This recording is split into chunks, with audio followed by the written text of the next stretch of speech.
Hi, I'm Scott Feinberg from The Hollywood Reporter, and I'm so happy to be joined today by a lot of the key people behind Hamnet. We have with us writer, director, executive producer, co-editor Chloé Zhao, and her producers, the all-star team of Liza Marshall, Pippa Harris, Nicolas Gonda, Sam Mendes, and Steven Spielberg. Thank you guys for convening for this. And I guess just to kind of go back to the beginning of how this all started, maybe Liza, you can lead us off just in terms of talking about, such a key part of what producing is finding and securing great material. How did this Maggie O'Farrell novel first even cross your radar, and what was your immediate response to it?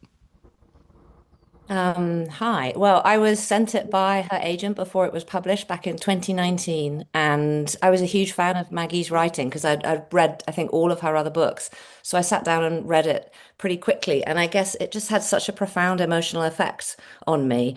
I've got two boys myself, and I guess it's obviously your absolute worst nightmare, this story. But I guess what the book did, and I think what Chloe's done in such an extraordinary way, is bring a sense of hope to the and it has such a profound effect. So I think for me it was about the kind of profound effect of storytelling to help us through dark times. And when you were reading it, were you even then thinking immediately that there are cinematic possibilities here, or did you have to kind of ponder? I mean, Maggie's written other, as you say, other things that you've enjoyed, but didn't make into a movie. So when did it click that this could be one?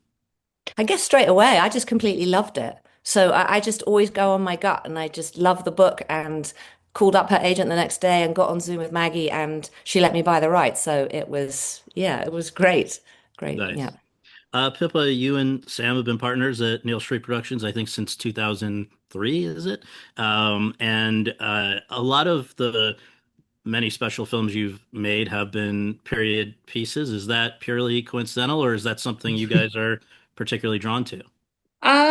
I actually think it's coincidental, although now when I look at our slate, I think maybe that's all we're obsessed with. But no, it's purely coincidental. But this is obviously a very difficult period in terms of production because so little exists still in the UK in terms of the buildings that Shakespeare would have seen. A lot of them got burnt down in the Great Fire of London. So this one presented particular challenges in terms of finding the architecture, but also because I think Chloe felt strongly and rightly that she wanted to film far away from London, that she wanted to find a forest which really felt like it was absolutely in the middle of nowhere, which of course is a bit of a producer's worst nightmare because you're thinking, how many overnights? But of course, what it brought to the film was this extraordinary sense of reality in terms of that natural environment. It was a place called Lydney Forest in Gloucestershire, and it was just a really extraordinary find. And I think Chloe just fell in love with it, and we all did. So I want to just gradually connect the dots here of how the whole team came together. So Liza, you mentioned you'd read it in I guess Galley's form, and then how did you and this question to Pippa as well, how did you guys connect initially? Well, I read the book when it was published, and of course, phoned the agent up, and they said, "You're too late. Liza Marshall's already got this book." But Liza and I used to work together a long time ago before we set Neal Street up, and has stayed friends. And so I phoned her up and said, do you fancy teaming up? And, she also knows Sam very well. So she very generously said, yes, that might be fun. And we'd worked together well in the past. So we then sort of teamed up. And because we'd made 1917 with Stephen and Amblin, and Sam obviously has a long-term relationship with Stephen, they just felt like the obvious first port of call. And Sam, yeah, I guess love to hear your first impressions of the material, and then also a bit more about how that long history with Steven. I think it really truly goes back to the beginning of your film career, right? It does, yeah. Stephen is the beginning of my film career, really. Um, the book, I was always struck by something that I was lucky enough to work with Harold Pinter, the playwright, when he was still alive, and I did plays with him. And I remember catching him off guard, which was when he had a few glasses of wine generally, and saying to him, "Which is your favorite play of yours?" And he said, "Oh, The Homecoming." And I said, "Oh, why?" And he said, "Well, it's all a question of shape," he said. And I said, because I thought he was a little drunk, he might tell me the truth. "What shape is The Homecoming?" And he said, "Oh, it's this." And that's it, he said. And I've always loved the idea that something literary can be a physical shape. Um, and when I read Hamnet, excuse me, not Hamlet. Hamlet is quite different. Hamnet, for me, was not a television series. It was not a four-part series. It was not a BBC adaptation. It was not. It was a movie. It had the shape of a movie. It had the simplicity at its core of a movie, but it also felt to me like it needed another authorial voice because the voice of the book is very internal, and so I felt it needed an artist. And I fancying myself an artist, I thought maybe I should do this. But I have a lot of associations with Elizabethan England, as Pippa says. I come from the theatre. I directed a lot of Shakespeare. I know it very well, or as well as one ever knows those incredible bottomless works. But I felt like it needed someone who was going to make the familiar strange again, if you know what I mean. I don't know who it was who said it's the job of the artist to make the familiar strange and the strange familiar. It didn't feel like me, but I felt it should be a movie, and I felt like maybe Stephen might be in Stephen's wheelhouse. Having persuaded Liza to let us take it as a group to Amblin, and I know Stephen wrestled with it in the same way I did. Is this for me? It feels like it's a movie. I know it's a movie, but it didn't feel like uh, it was for us. And I think at the end of the day, one of the magical things about this whole process, and I quote Alejandro Inarritu, who says, "I think it's making a movie is easy. Making a good movie is war. Making a great movie is a miracle." And it's because this was one of those ones, and it happens rarely, particularly. We've all been around for a while, long enough to know that this doesn't happen often. But Chloe is a bit of a miracle, and she made a miraculous film. And so it's very easy for me in hindsight to say, "Oh, I saw this as a movie, and I saw a brilliant auteur filmmaker coming in and making it," but it actually happened. And I think we're all sort of, and all the weird birthing that goes on with auteurs and all the strange other viewpoints that come with a great artist meeting another great artist happened with Chloe. And my job from then on, was to do, ironically, what Stephen had done for me when I was first directing. As a producer, he taught me how to be a good producer, which is to protect the vision, to believe in the filmmaker and to protect their vision. And we are, although on the outside, very thick-skinned, bullish types, we're all very vulnerable and we're all very fragile at key moments. And those key moments is when a great producer steps in. The moment when things are in the balance, perhaps in the pre-production process, or the first cut, your first preview, or the first reviews, or whatever it is, that's when they step in and they go, "I'm going to look after you. I'm going to make sure your vision, you cut out the white noise. You're able to cut out the white noise, and to realize what you really want it to be." And that's really all I felt my job was. And I know that Stephen and I talked about that and protecting. Listen, Chloe doesn't need protection. That's a cliche, but any film, in the way that any filmmaker needs to be sort of ring fenced and have their vision, which is a very delicate one, preserved. That's what I felt we did. And so that was my journey with the film. It's been a joyful one from beginning to end, from reading the book, which was a joyful experience, to hearing Stephen's passion and enthusiasm about it when he read it, which made me feel better about forcing Liza to sort of like go through this big and difficult process. Making a movie is much harder than making a television series these days. Anyone would have bought this as a limited series. Making it into a movie, an independent movie with real vision and real scale, that's much harder. And I felt like when he came on, I thought, yeah, we're going to do this. This is going to be a movie, whether it's him or somebody else. And it turned out it was the right person, and that was Chloe. So it's been a joy from beginning to end. Stephen, can you pick up the story, please, about just once I think at that point it's now four of you, and then of course we're going to come in a moment to Nicholas and Chloe. But the idea of that this, I mean, in some ways it would have it on paper might have made sense that this would be something you would be drawn to. You've worked with children in movies very successfully. You've done period pieces of various different times in history. But what was it that made you say we need someone else, and specifically what led you guys as a group to the idea of Chloe? Well, when Sam sent me the book, I was very excited. Um, uh, I read it right away.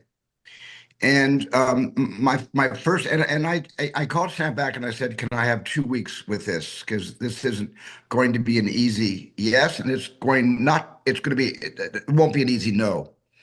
And so I actually spent time uh, not reading Shakespeare or going back to some of my favorite plays or sonnets, but essentially looking for the drama in this and what is the theme of this and what part of me is going to be any good at this.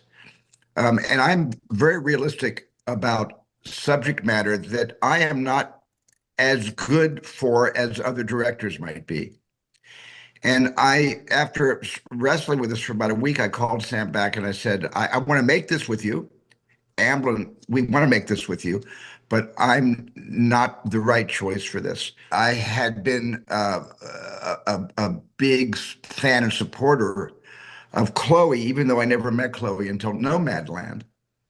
But I thought what was uncanny about Chloe's ability, for one thing, Chloe has an uncanny rapport with Mother Nature and human nature, which is the essence of what Maggie O'Farrell wrote in her book. So Chloe came to mind instantaneously, and we had been having lunches at Amblin. We're colleagues, we're friends. And during a lunch, I mentioned this book to Chloe that I thought she should take a look at because I could not imagine anybody else really being able to have. I mean, she's the most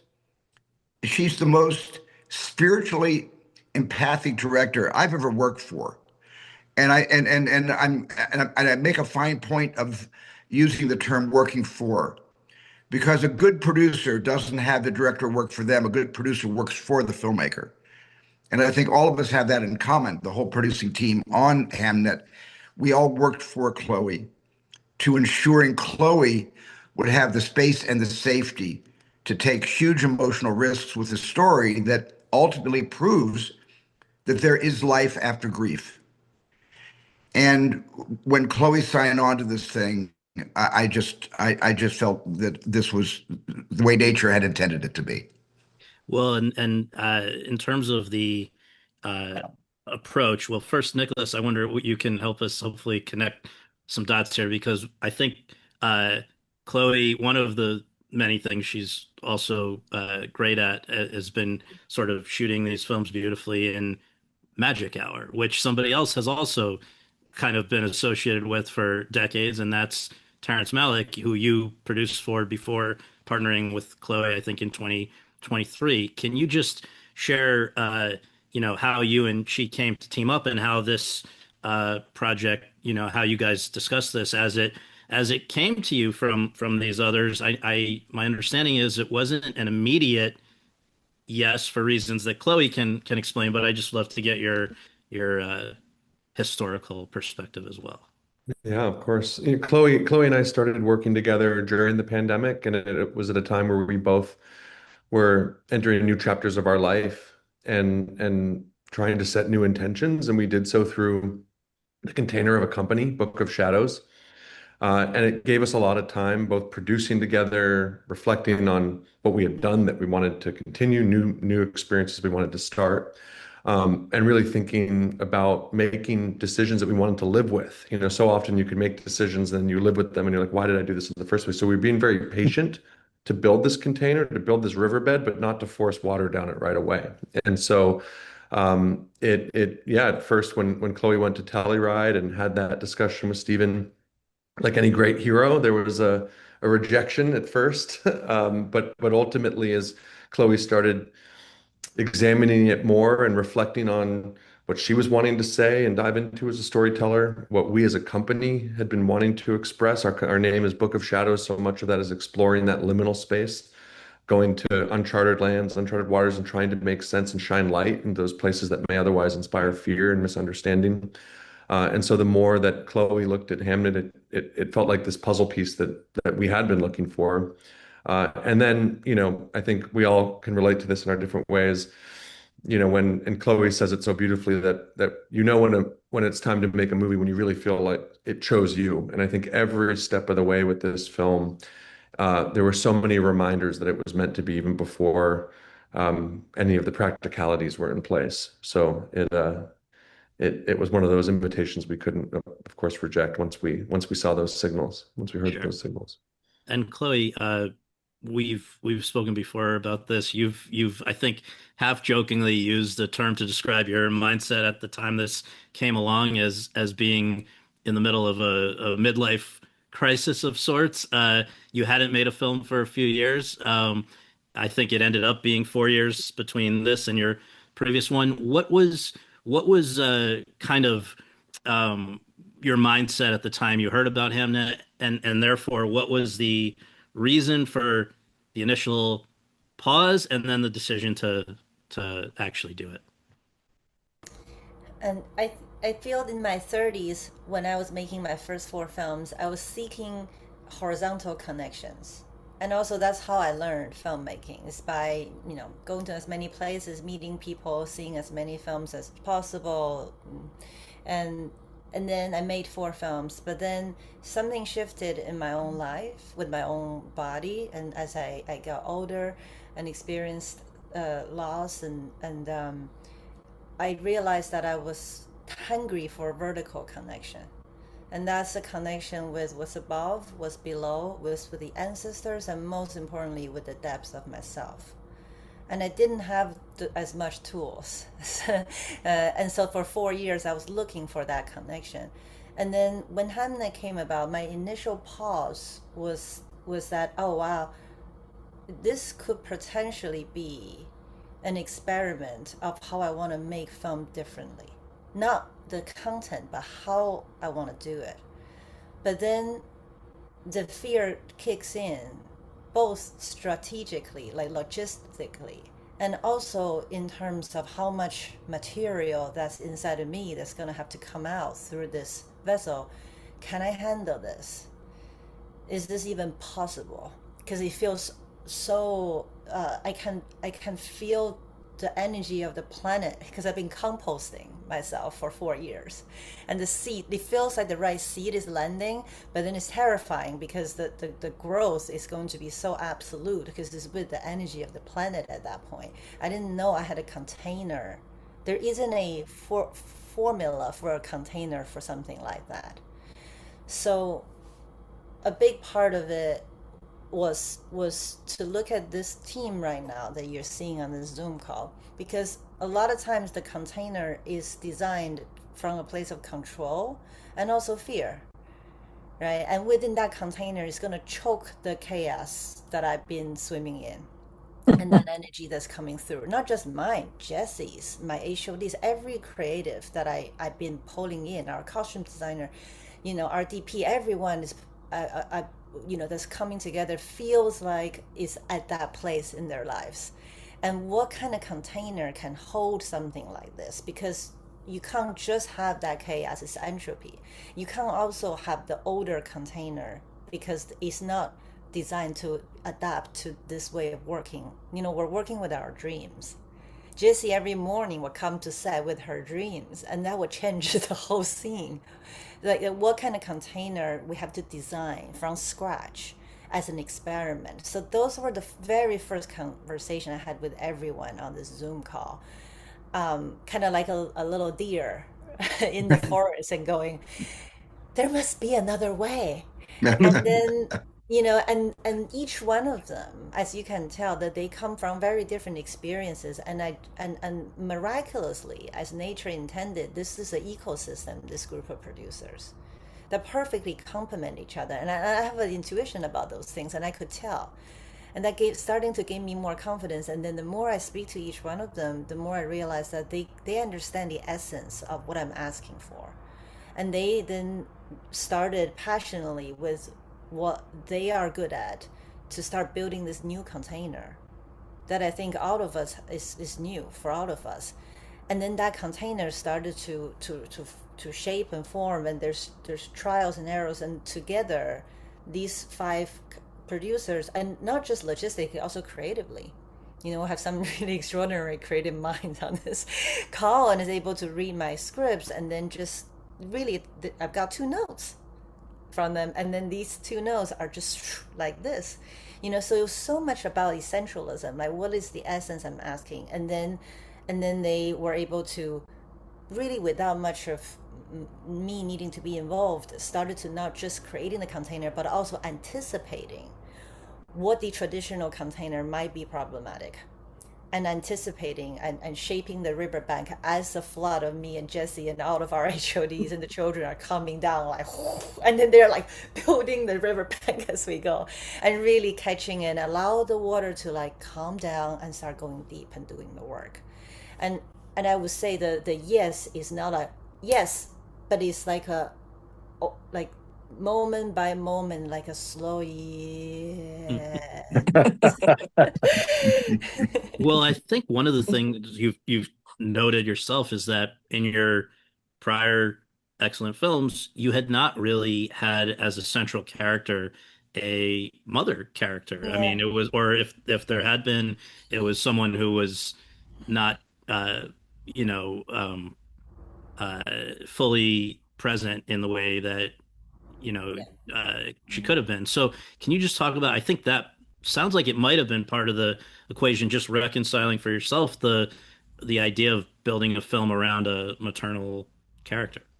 That's the second piece of why I hesitated. By the way, I want to put it on record. I didn't say no when Stephen called. Okay, there's a story out there about that. I was like, that is not. Jeb called me, and I said, let me think about it. And the reception was bad. And then I met with Stephen for lunch. So Stephen, just FYI, that's not what happened. No, you never said no. But what you did say was you said, just based on the description of it, for me, you said it's very interesting. Yeah. And I knew that wasn't a commitment, but it was also not a no. It's that deer coming out from the woods, from the bushes. Like, I think, Scott, what you're mentioning is, yes, it's a deep, deep mother wound.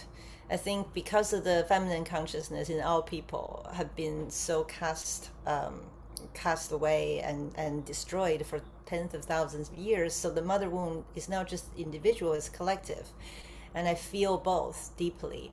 And the reason why we call it mothership or motherland is because mother is not just about the person that gave birth to me, but is an archetypal mother, is usually the system that holds us, that we feel we can belong. So in many ways my film sets can serve as a mother, and we might very much call our village the mother. And there's a there's a saying we in with our HODs and our cast and crew, we gather around the mother, and that's not me, but it's this energy of being held by something bigger than us, and unconditionally seeing, unconditionally loved and supported. And I would say that our producing team served as the energy behind that mother, that we could feel at the end of the day. Doesn't matter how many mistakes we make, how vulnerable we are. We know at the end of the day, the mother will hold us unconditionally. An experience that I did not have growing up, and the reason why I'm pausing is also because can I be opening my own wound and working so vulnerably because of this topic, if I don't have the mothership to hold me, getting to know these five, I knew I could, and I knew they can hold Jesse's and Paul's and everybody else's as well. I want to ask the five producers here to talk about um, some of the things you might have observed in terms of the way Chloe approached directing on this. First of all, we should note, I think we have 4% of all the Best Director Oscar winners in history here between Steven, Sam, and Chloe. So we have a lot of 4%. expert. Ooh. That's pretty How good. did you work that That's out? living or that's everybody. But I mean, it's a pretty good brain trust here from the directing side, and also, of course, all the great films from the producers here who haven't directed. And I just want to ask all of you though. I mean, you yourself either have been the director or watched a lot of great directors. Um, it sounds like some of the techniques Chloe brought to working with not just the actors but the crew on this project were unconventional, maybe born out of that 4 year period of thinking about things and rediscovering herself. I mean, there were things that Chloe, you've shared with people at film festivals, like kind of starting the day with a group, almost like guided meditation to get in a certain headspace. There are behind the scenes photos of from the set of lying down with Jesse in like a forest with a baby, just on things that you don't see everybody doing. And so I just want to ask, maybe starting with Stephen and Sam, but everybody here, like, had you seen anything like this before? Me, no. Certainly, Chloe set is nothing like my set. My sets are chaotic and they're noisy and everybody's talking. It's like a Robert Altman movie on my set.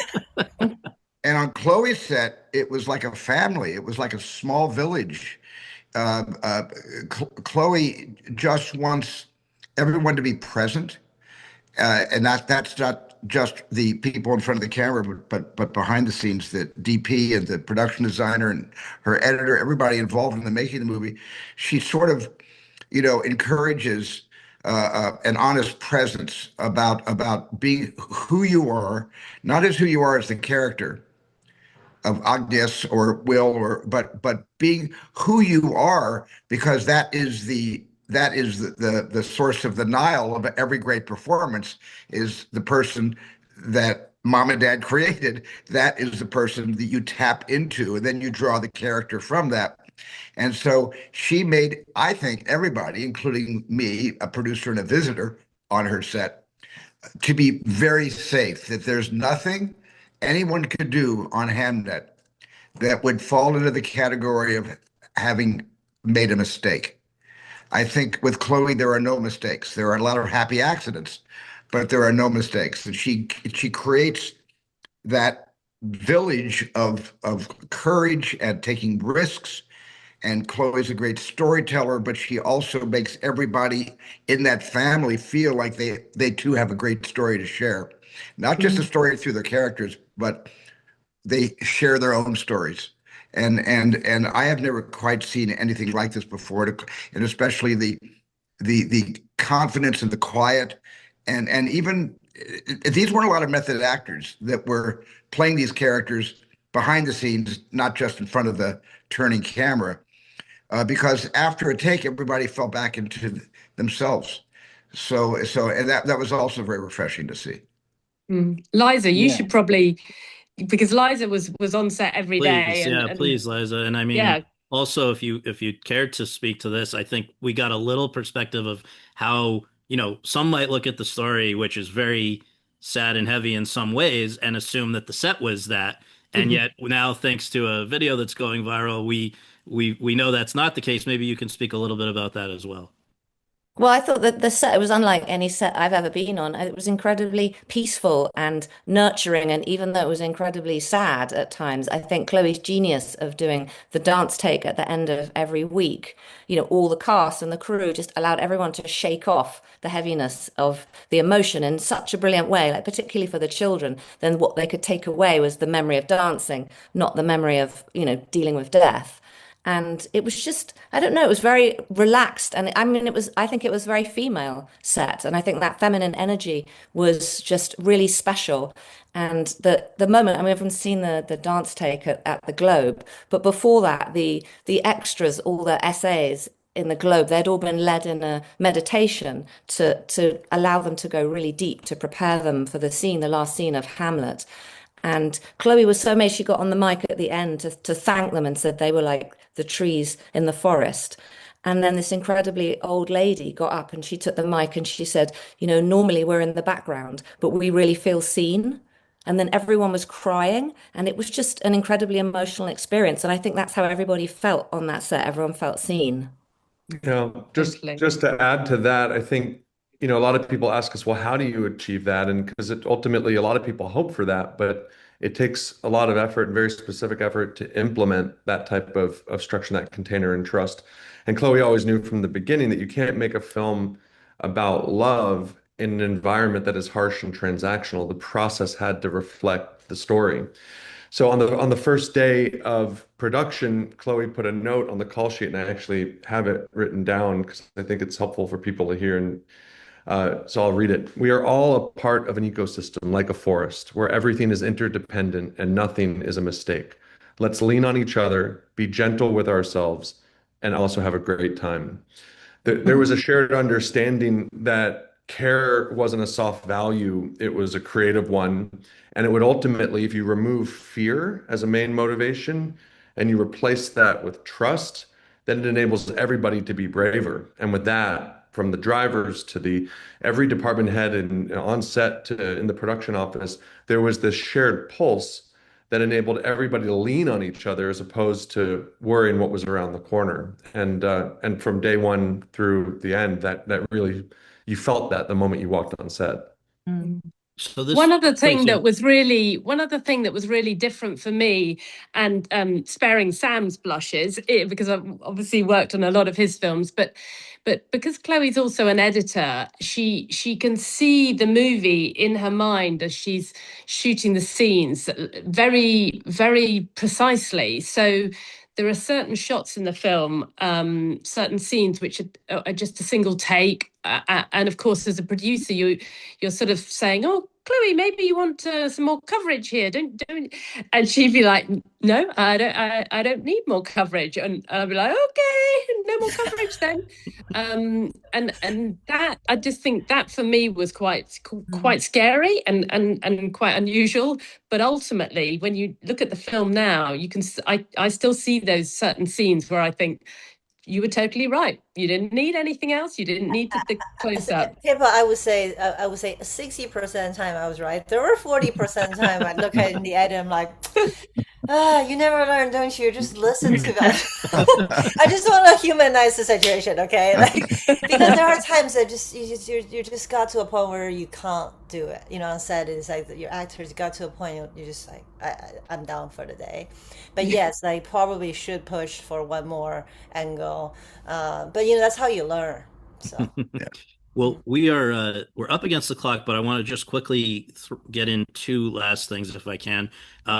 Nicholas, obviously, Chloe had a great sounding board in the five of you, but I understand that beyond that, the film has been shared with, of course, now with the whole world, but along the way with certain other valued, sounding boards and from the film community. And one of them, I believe, had some feedback that you might be open to sharing with us. Yeah, and who you're referring to is Terry Malick, a great, mentor, like a father to me, a longtime friend of Stephen's, and somebody who, like Chloe, one of the things I really appreciate about both of them is that there's this lifelong commitment to listening, and that includes to other artists and to having space to be in awe of other artists' work. And so a few days ago, Terry wrote to me in that spirit, and with his permission, which is rare because he rarely is quoted in the public, but he's allowed me to read this. So I'll go ahead. Dear Nick, I watched Hamnet last night. My heart was in my throat the whole time. I felt shaken to the core. It was searing, wondrous. What a magnificent piece of work. Please tell Chloe and to the whole filmmaking team what you all know so well. What a wonderful film you all have made, full of love, tenderness, humanity, and compassion. Love, Terry. Oh, love So, Terry. Lovely. yeah, Love Terry. Wow, what meant Right. the most to me terrific. wasn't just the praise. It was the recognition of care that, one artist can feel another artist's love inside of the work. And yeah, and as long as I've known him, I've rarely seen him speak up like that. But I do remember when I was working with him, Stephen would do the same for us. So it felt Yeah. very rewarding. Well, and Scott, can oh, I please, just add please, one last thing? Yeah. please. I go around to panels and schools and stuff, and I ask a lot.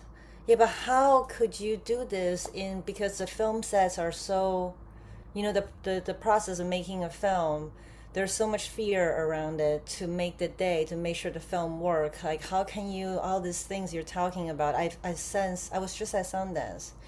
So many filmmakers and producers are talking about. I can see them going like, we want this but we don't see it's possible for us. And to also just state the obvious, there's a lot of power people on this Zoom have, a lot of capacity to shield a lot, and for us, and in different ways. And I just want to point out, and I said that's how I answer to anyone who asks with that love, that kind of desperation and yearning. The people who are in power, people who have the authority, would have to give permission to this way of experimenting, or to the truth that there is always another way to do things, and the people in the position of leadership. And so I just want to acknowledge these five producers for being the advocate of my madness, and to point out that the final scene in the Globe Theater was completely rewritten before it was shot, like 2-3 days before the last 10 days, because it doesn't just capture the whole Shakespeare's family's experience, but also the experience of making the film. So we had to rewrite everything, and then the final ending, that the catharsis of the whole film didn't show up until 4 days before we wrapped, when we already shot the ending. And for me to show up on set and to just say, this, we throw everything away, this is what we're gonna do, there was zero resistance. Even our AD, and the producers that were there, they don't even need to check with anybody with focus, because we know we are protected. The tempo is protected in every possible way for us to do this work. So I want to show my great deep gratitude to my five producers here. And if I can add, there's some unsung heroes on this Zoom, or not on this Zoom, but who we should acknowledge. There's our amazing EPs, obviously Chloe, but Laurie Borg, who is our line producer, and his contributions are countless and impact is invaluable. And Christy McCosco Krieger, who's just always a phone call away, and had so many different ways in which she impacted the film and still does to this day. So yeah, very much a part of this team. And just one last thing, if I can pose this to Stephen, because you spoke about this so powerfully. I think when your film, all of your guys' film, was recognized with the Best Picture Golden Globe Award, and that is the importance and the power of seeing this film with others in a theater. And it's people can say, oh, of course the filmmakers are going to say that. It's been said by everyone. I don't know how many of you were there, but I imagine you also, if you weren't there, you saw what Jane Fonda said about this movie at the Palm Yes, Springs Film yes, Festival. I've never heard anything like it. that The kind was, of right. and it was Jane Fonda who said it, the Jane Yes, Fonda. exactly. So I mean, maybe just to sum up your Globes, what you had to say at the Globes, and that general consensus of how people feel when they see this with others. If you wouldn't mind speaking to that. Well, we are all, born into a similar life.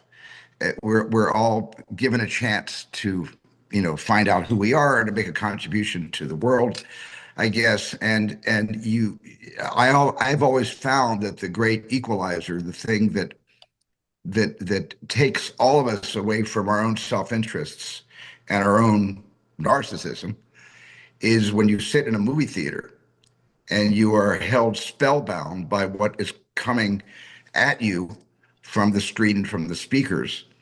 And all of a sudden, people who, if they ever got into a circle and expressed what their beliefs are, you would get a lot of disparate belief systems and probably a lot of a lot of arguments.